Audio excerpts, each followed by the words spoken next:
Hello বন্ধুরা, আজকে হচ্ছে 3 মে 2026। আজকে আমার জীবনের সবথেকে একটা গুরুত্বপূর্ণ দিন, আমার মাম্মামের শুভ জন্মদিন। আর সেই পোস্ট আমি অলরেডি ফেসবুকে করেছি, তোমরা অনেকে উইশ করেছো, তার জন্য অসংখ্য ধন্যবাদ। আর ওর বার্থডে সেলিব্রেশনের শুরুটা এবং সকালটা বা জন্মদিনের শুরুটা কিন্তু আমরা মা কালীর মন্দির থেকেই করেছি। এটা হচ্ছে আমাদের হাওড়ার জাগ্রত হাজারহাট কালীতলা মন্দির। সেখান থেকে বাড়ি ফিরে আমরা কিন্তু বেরিয়ে পড়েছি মাম্মামের বার্থডে সেলিব্রেশনের উপলক্ষে। মাম্মামের বার্থডে সেলিব্রেশনটা এবার একটু অন্যরকম করে প্ল্যান করা হয়েছে, যার জন্য মন্দির থেকে ঘুরে রেডি হয়ে আমরা কিন্তু বেরিয়ে পড়েছি সেই গন্তব্যে। তো তোমরা দেখতেই পাবে আমরা কোথায় গেছি। তো আমরা এসেছি একটা হচ্ছে অনাথ আশ্রমে, যেখানে টোটাল 27টা বাচ্চা ছিল এবং তারা খুবই ছোট, কয়েকটা বাচ্চা একটু বড় ছিল। তো মাম্মাম কিন্তু ওদের সাথে জন্মদিনের এই শুভ দিনটা, ওর এই আনন্দের দিনটা, খুশির দিনটা কিন্তু ভাগ করে নিয়েছে। এবং আমিও চেয়েছি ও সবার মধ্যে এই ছোটো ছোটো বাচ্চাদের সাথে খুব আনন্দে কাটাক। এই গোটা পৃথিবীতে অনেক বাচ্চা আছে এখানে যাদের কেউ নেই। খুব খারাপ লেগেছে শুনে, খুব কষ্ট হয়েছে, কিন্তু কিছু তো করার নেই। একটা বাচ্চার মায়ের প্রচণ্ড প্রয়োজন, কিন্তু সেখানে তাদের কেউই নেই। তো যতটুকু পেরেছি ততটুকু করেছি এবং ওরাও খুব খুশি হয়েছে। দেখো, ওরা কিন্তু খুশির সাথে বেলুন থেকে শুরু করে পুরো ডেকোরেশনটা করছে।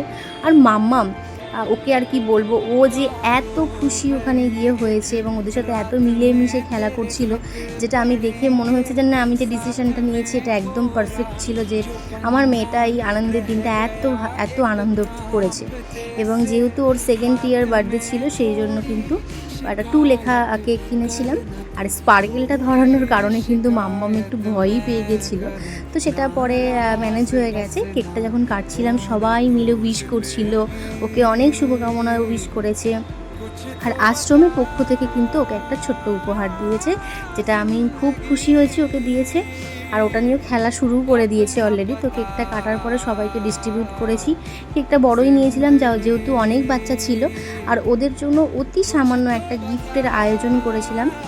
সেখানে ছিল একটা স্কুল ব্যাগ, আর কিছু টফি ছিল, আর হচ্ছে মানে লজেন্স, আর হচ্ছে পেন আর পেন্সিল দিয়েছিলাম। তো যেই উপহারটা আমি দিয়েছিলাম সেটা ওদের জন্য খুব প্রয়োজনীয় ছিল। যিনি আর কি হেড আছে তিনিই বললেন যে ওদের ব্যাগটার খুব দরকার ছিল। তো খুব খুব মানে হচ্ছে হয়েছি, মানে খুশি হয়েছি যে আমরা যে উপহারটা অ্যারেঞ্জ করেছি সেটা ওদের উপকারে এসেছে। তো সবাই লাইন দিয়ে দাঁড়িয়েছিল, গিফটটাও দিয়েছি এবং কিছু খাবারের অ্যারেঞ্জমেন্ট করেছিলাম, যেখানে ছিল ভাত, ভেজ ডাল, চিপস আর আলু ভাজা, দই কাতলা, চিকেন, চাটনি, পাঁপড়, রসগোল্লা এবং পায়েস, এবং সাথে ছিল আইসক্রিম।